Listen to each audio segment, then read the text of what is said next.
Hey guys, got something fun to show you today. Picked up a set of, I guess, not disconnects, but kind of disconnects. These are from Apex Performance Products, working on the JK, and they released their AirLYNX. So what this is a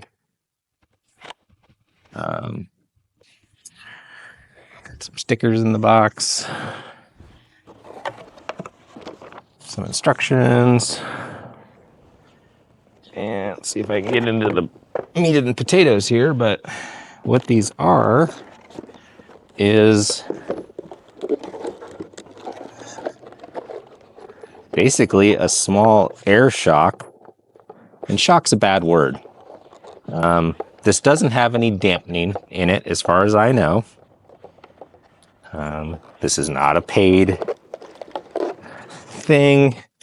I bought these with my own monies because I really was interested in the idea. I saw a lot of, and whenever something's new released on the market, I get it a lot on my stuff too, is that, immediately a lot of people jump to saying it just won't work or whatever. And they haven't tried it. They haven't done anything, whatever. So what we have here is two, nice packaging, by the way. Good job. Better than mine. Anyways, what we have is this air shock. And like I said, shock's a bad word,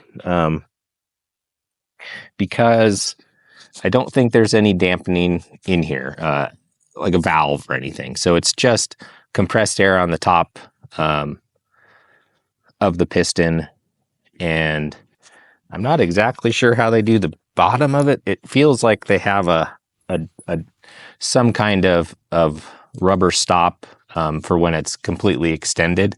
It doesn't ship with very much air in it to make installation easier. And the way you adjust these is it's just air. So there is just a small Schrader valve.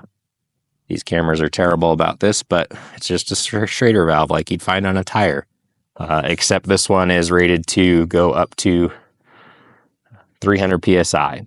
And so at the 300 PSI setting, this is fully extended link, and then it effectively locks itself in that it doesn't move or isn't supposed to move that much. This has, I believe, a 2-inch stroke to it on each side. And so that lets, when the air pressure is lower than, or zero for that matter, it lets the front suspension move around more. It isn't like a traditional disconnect and it just completely gets rid of the sway bar. It's supposed to augment the sway bar. And the one thing I really like about this concept and why I decided to test it is I like that it's adjustable.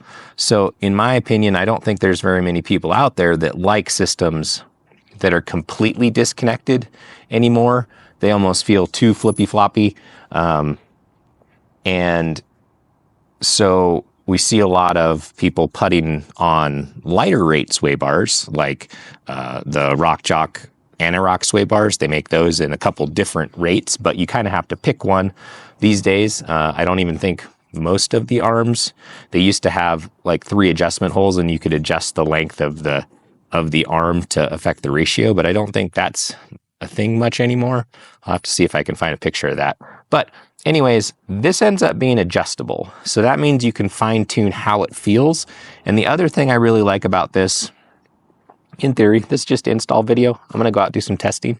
But the other thing I like about this is you don't have to get anything aligned with the disconnect anymore. So you just add or subtract air pressure. And if we can do that to the tires like we do for off-road anyways, doing it for this AirLYNX is just as easy. It does require higher pressure air. I think that's one of the things that probably the only thing at this point that I don't love is that you can't just use onboard air per se. That's going to be limited to, call it 130, maybe 150 if you're lucky. So that's as high as you can go. You could do that to get to that point. That might be something worth looking into. But then to get to the full 300, for the maximum lock. And they don't say that you have to do that on the road, but they recommend it. I'm sure there's some safety things there. But it's interesting. It will be interesting to feel the difference in the different PSIs, the different pressures, and figure out what feels the best. And maybe you do find one setting that works really well, but I do think being able to adjust it is going to be valuable. So, coming back to the 300 PSI thing, what they recommend is basically using one of these small, they're essentially a mountain bike suspension pump. These aren't very expensive. This one was off Amazon. It has a lossless connection. That's the other thing they mentioned. So a connection where when you screw this on and connect it, this little lever activates and deactivates the Schrader valve, so you can disconnect this without any pressure loss. So it's lossless chuck, and then it's just a small pump, small enough to fit in probably this center console. I'll test that out, but I think so. So center console, glove box, and then it just has a gauge on it. So it goes up to 300 PSI. Seems kind of crazy, but has a release here for tuning. So that was pretty easy. Wasn't anything super hard or super expensive. I think I paid $30 for the pump. So I'm going to gather up some tools, get this installed. All right, got the install done on the AirLYNX on the plain Jane Jeep. Walk you through a couple things. No surprises really. Stock height Jeep. It's definitely tight working under there. A lift would probably make it easier. Just lifting the front end up, something like that. But other than that, didn't need that many tools either for the install. So tools wise, here's what we used. You need a 6mm Allen, 2 18mm end wrenches to get the sway bar on the axle side, and then a 19mm to get this part of the upper link, and then an 18 for this side. But other than that, those came off pretty easy. And then see if I can get you guys under here and see. Yeah, so there they are. This side, of course, is the tight one because the track bar mount here. But other than that, the only other thing I had to do that was special was I did have to put a zip tie in the inner fender well and pull that away so that this would stop rubbing. This is a slightly higher angle because this doesn't have much, if any, lift. I think it does have 1-inch spacer, but it's got the winch on the front, so that kind of cancels it out. And then on this side, kind of same thing. I may have to trim, I think, a little bit off of here. It does kind of get a little close, but it wasn't rubbing when I was playing with it. And then had to add a zip tie here just to pull that inner fender well out of the way. Overall, not too bad. Too bad at all. So let's yeah. So install was easy. I guess we just gotta go give it a little test. All right, I guess you guys have to prepare for one of my long monologues. No, not really, but we got some camera gear and these AirLYNX in place, and I think my microphone's underneath the seatbelt, but that's not gonna work. We'll look over here. Using these DJI mic 2s. They connect directly to the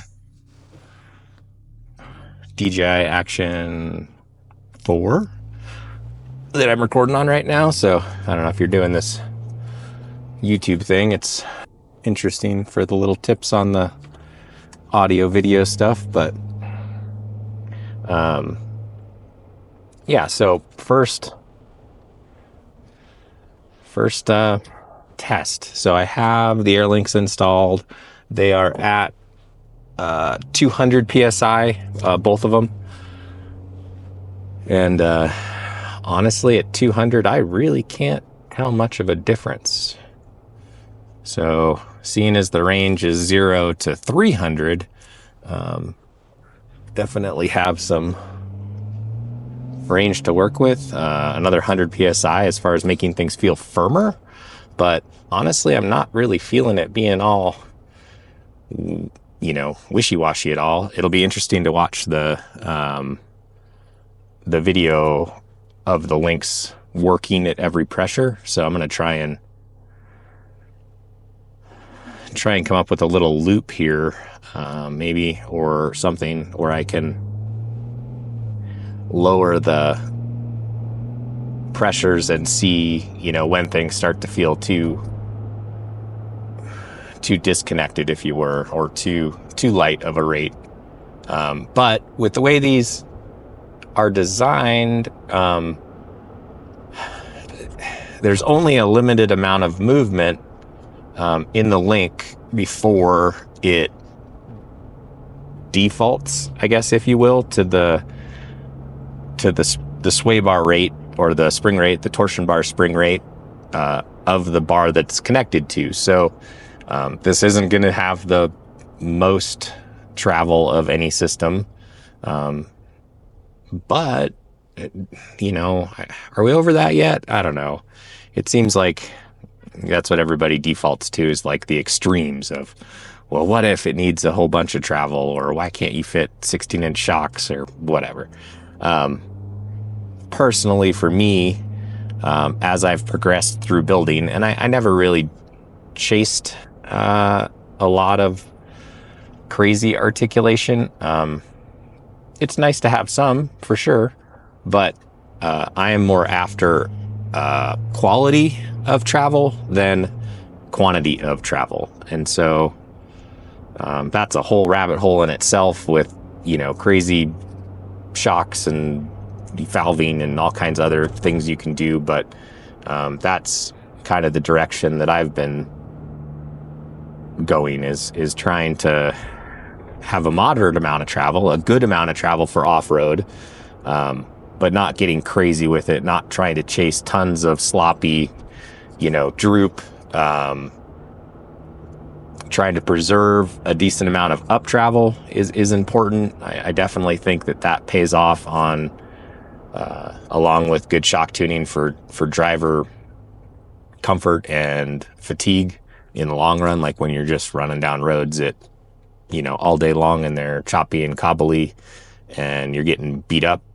I think the quality of travel starts to pay back big dividends there, versus just the big quantity of travel kind of stuff.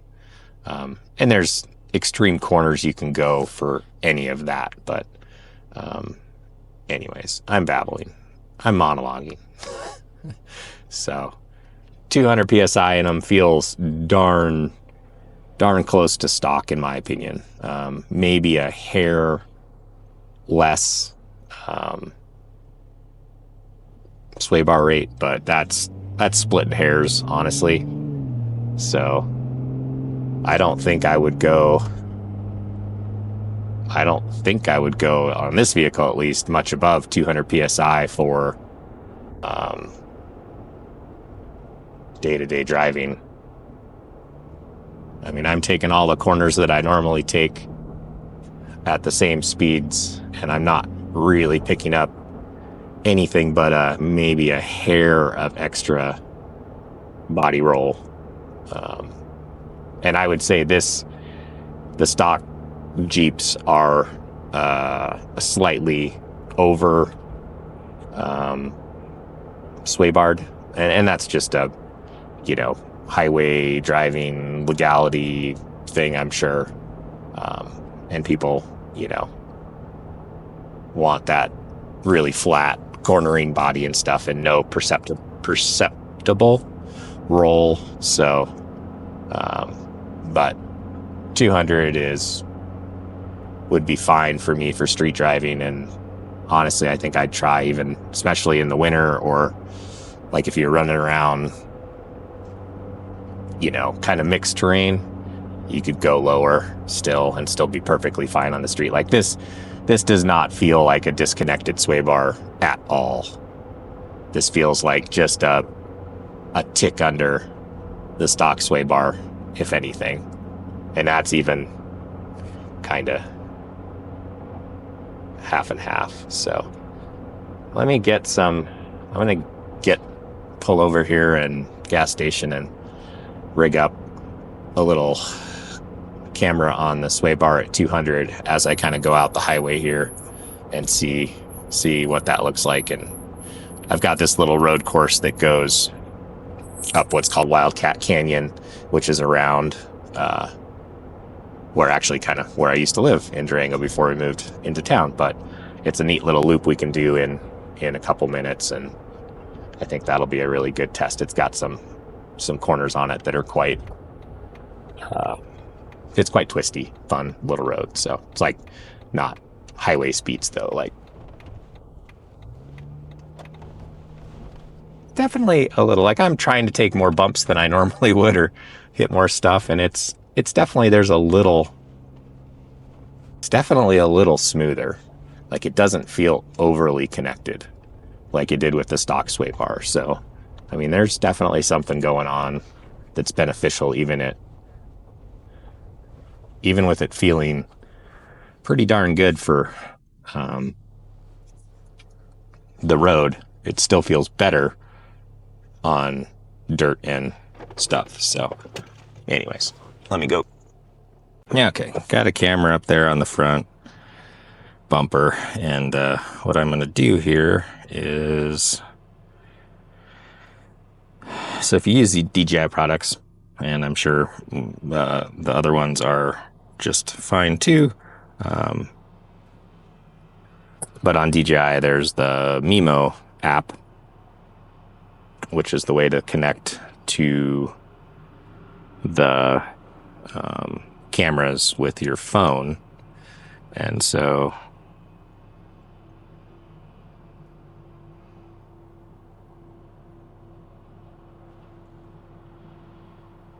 I can watch and see the view, and I don't know if this will work on camera to camera, but I've got the camera view of the front suspension under there, and so I can record and try and get some decent video of this thing working at 200 psi and see if it's moving around, and try not to watch this while I'm driving, but that's essentially what I need to do. So I'll set that up there and just get a little video of this thing working.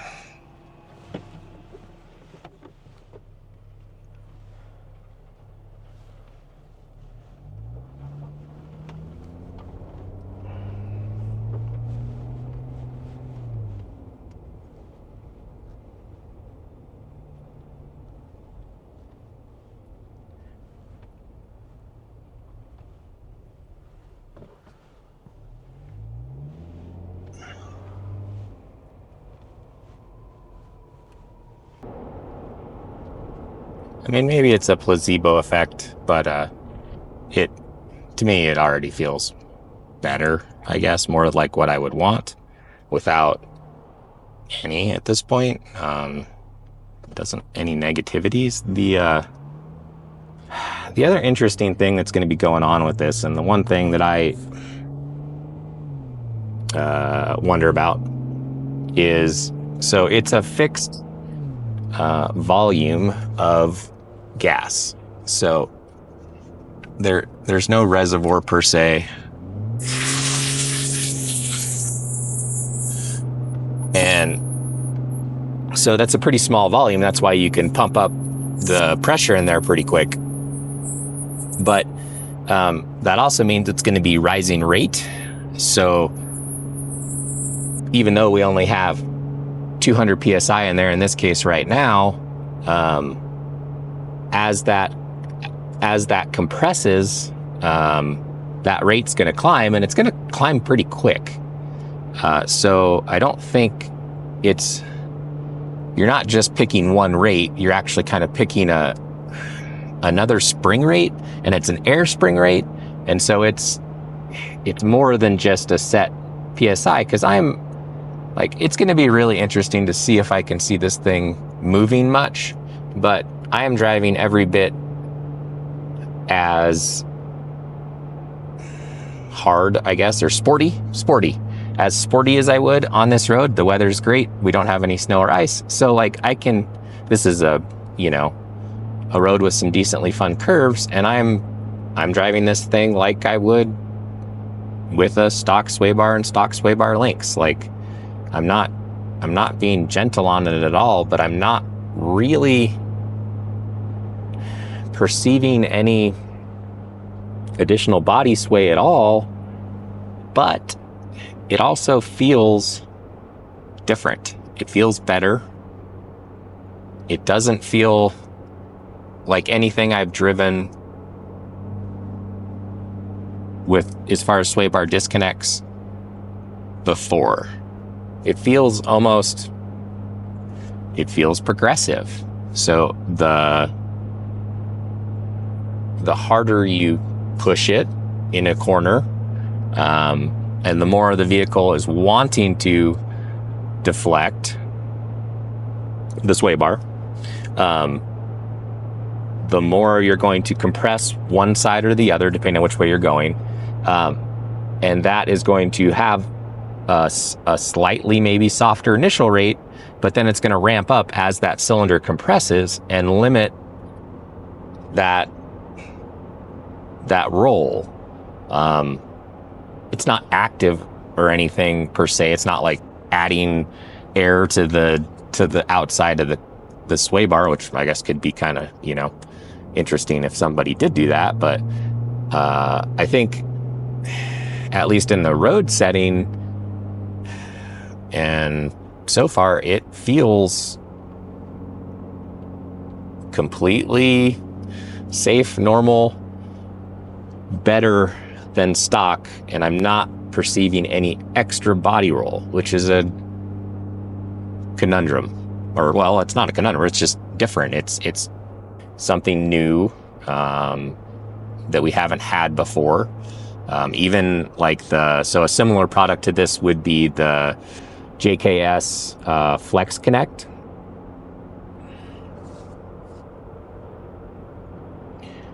And so, yeah, that would be the only other one I can think of. And it has two springs underneath each side of the piston. So it's a linear rate, not a rising rate. And you can change the springs to be stiffer or softer, but you have to take it apart to do that. So you're kind of picking a rate, where with the AirLink, you can just change the rate in 30 seconds with the little bike pump that you can keep in your glove box or your center console. So I like it so far. I definitely do. It's not what it's better than I expected. I was expecting more of a disconnected feel, and I'm not getting any of that. I'm getting slightly less harsh, but I'm not getting that it feels more disconnected. I'm getting that it's kind of feeling slightly more progressive, and that's fine. So that's a win. I don't know. I haven't seen too many videos on this yet, and I definitely want to continue testing in different situations and stuff, of course. I do think that it is a very tight fit on a stock height vehicle, but if you're running like probably 2 inches of lift or so, which is, what a lot of people are doing these days, it would be a darn close, perfect fit. Works really well with the stock Swaybar. I'm sure there's a limit to travel, but this is going to increase the travel over the stock setup. It's not going to be quite as much as a true disconnect, but how much do we really need that? I don't know, or want that. I don't really want a completely disconnected Swaybar anymore. On coil spring vehicles on something that has something with like leaf springs. I think you can get away with it a bit more, but yeah. So pretty happy. Install was super painless. I mean, it took me, I don't know, 30 minutes, maybe 45 minutes to do the install. And that's at a stock height Jeep, so it was, you know, pretty cramped under there. All right, so moving on to part 2. So I dumped all the air out of the links and just went to 0.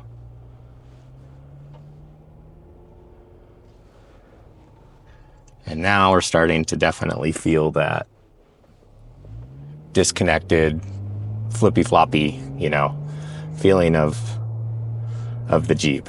But it's still not the same as a disconnect as far as feeling goes. So it's definitely more floaty feeling, and things are moving around more. But I think because number one, there's only a limited amount of travel in the link, so we're only getting a couple inches before the stock Swaybar starts to pick back up again, which is fine. We are still also getting the same thing in that progressive rate of the air chamber. So even though you go down to 0 on the valve,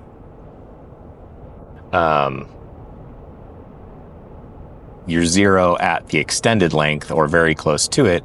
And then as you compress, that chamber volume is getting smaller and that pressure will go up. It would be interesting to stick I don't know if you could watch it somehow, but you could stick a pressure gauge on there and you could watch it go up and down as the Swaybar works. The 0 PSI definitely feels more like a traditional Swaybar disconnect, but only to a point, and then it starts to feel like it kind of catches itself, which is good. Even at 0, I'm driving on this little loop here, which has some pretty turny roads, as maybe you can see in the background, but this is all like 25-mile-an-hour corner stuff, and I'm still able to go those speeds through the corners. So it's definitely not feeling unsafe. It's feeling much softer, but not completely disconnected. So, I mean, if you were being lazy or if you were going between different segments of trail where it was changing conditions a lot, I don't think you would have to put the Swaybar back on or air the Swaybar back up, if you will. So it's interesting. Yeah.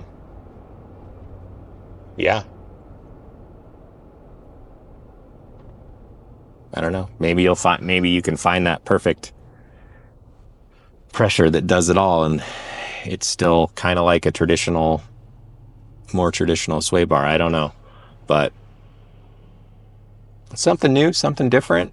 I like seeing that in the market. I don't like when we all get stuck on using the same thing over and over and over again.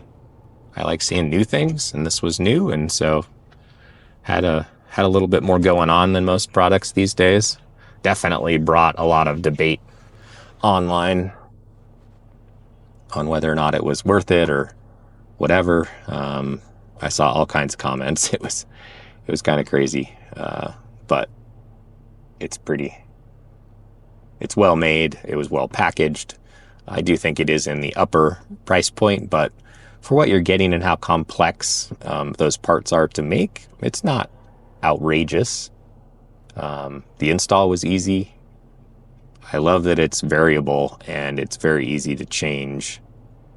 I'm not quite sure how you want to manage that as far as, in an ultimate way. It would be if the pressure requirements in the cylinder were the same as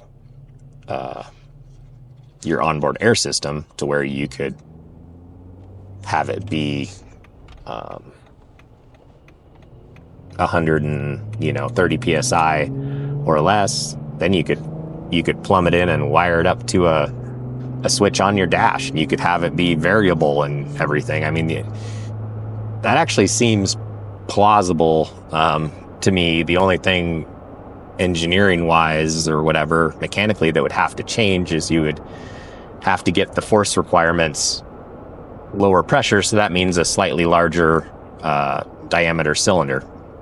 There's some space in there. It would be interesting to run the numbers on I don't know exactly what the cylinder bore is on this setup, but area in a circle goes up really quick, so you might not need a very large change in diameter to be able to have that 100 psi, 130 psi system, to where it would just be a button on the dash, and you could have your different pressures that way pretty easy. I am liking this progressive feel that it has versus most of the other systems I've tried over the years. So that's interesting. I wasn't expecting to notice that as much, but that definitely, once I felt it, that's what it feels like. It feels like it's progressive and ramping up in pressure and rate, not just a fixed system, because a torsion bar for a sway bar is a fixed rate. For the most part, I guess if you looked at like the ends of failure or something, you might see a different spring rate towards the ends, but it's just a spring rate. So yeah.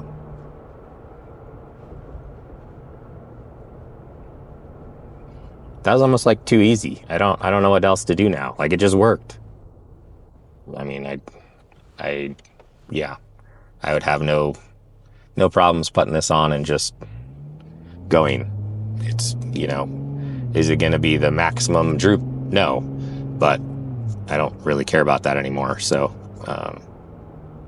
I'm sure it's going to add quite a bit of articulation into the system.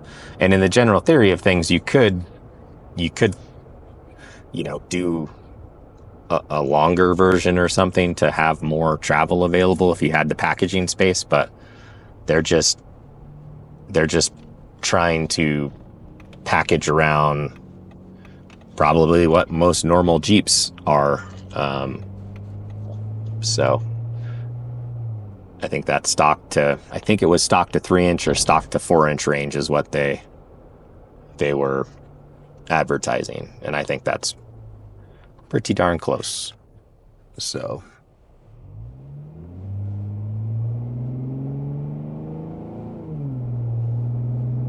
I don't know. So let me know what else you want to know. I got a set on here. I can answer questions. I can try and give you some feedback. I'll definitely keep testing and stuff like that. So the air down, like the air down, the disconnect procedure, whatever you want to call it, takes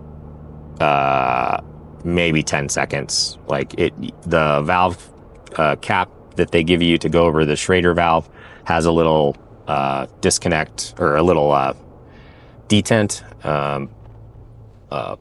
in the cap, so you can push the Schrader valve, and you just push the Schrader valve and the air dumps out. There's not very much air in there as far as volume, so it goes really quick, and the cover stays with the AirLYNX, so you don't have to keep track of that really. Oh, I do wish it had like a little keeper or a leash for it. It is a separate part, so you know, like if you lose one, I'm sure you could get another one from them or whatever, or use a regular cap in the meantime. But it would be nice if that had a little leash so it wouldn't get lost, because it is a nice piece. I don't know how that would affect the turning it around to air down the link thing, but that's about all I can think of right now.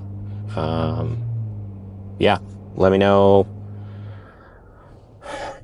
what else you want to know.